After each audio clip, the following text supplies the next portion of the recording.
पूर्णिया के कस्बा में हिंदुस्तान आवामी मोर्चा के जिला स्तरीय कार्यकर्ता सम्मेलन किया गया। वहीं इस मौके पर केंद्रीय एमएसएमई मंत्री जीतन राम मांझी, हम पार्टी के राष्ट्रीय अध्यक्ष और बिहार सरकार के मंत्री डॉक्टर संतोष कुमार सुमन उपस्थित थे। बड़ी तादाद में उपस्थित लोगों को संबोधित करते हुए केंद्रीय मंत्री जीतन राम मांझी ने कहा कि बिहार में 20 सीटों पर उनकी पार्टी की इस विधानसभा चुनाव में जीत होगी। इसके लिए जरूरी है कि 25 से 40 सीट तक चुनाव लड़ा जाए, जिसकी मांग एनडीए की बैठक में रखेंगे। उन्होंने पूर्णिया के कस्बा सीट पर भी अपनी दावेदारी की बात कही।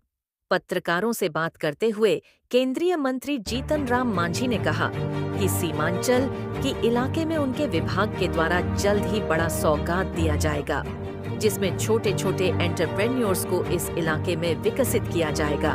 साथ ही पीएम विश्वकर्म योजना, रोजगार गारंटी योजना, एक्सटेंशन सेंटर, टेक्नोलॉजी सेंटर और खादी ग्राम उद्योग की संरचनाओं को सीमांचल में लाने का कार्य करेंगे।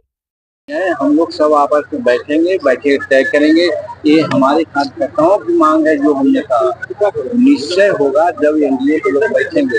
अभी हमारे कार्यकर्ताओं ने एक बात की चर्चा और की, जो आप लोगों ने नहीं सुना, कि अभी प्रखंड विस्तृति का गठन हुआ है, जिला विस्तृति का गठन हुआ है। हम एनडीए के पार्टनर हैं, लेकिन हमको पूरा तरजीह नहीं दी गई है। इसलिए हमारे कार्यकर्ताओं ने हमसे कहा है कि आप लोगों से बात कीजिए।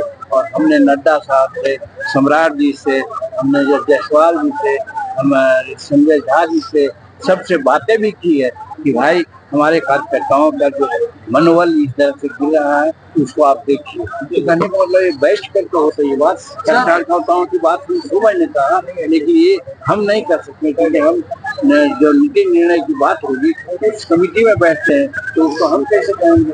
लेकिन ये चर्चा हम लोग वहाँ करेंगे और जो उचित सम्मानजनक निर्णय होगा तो हिंदुस्तानी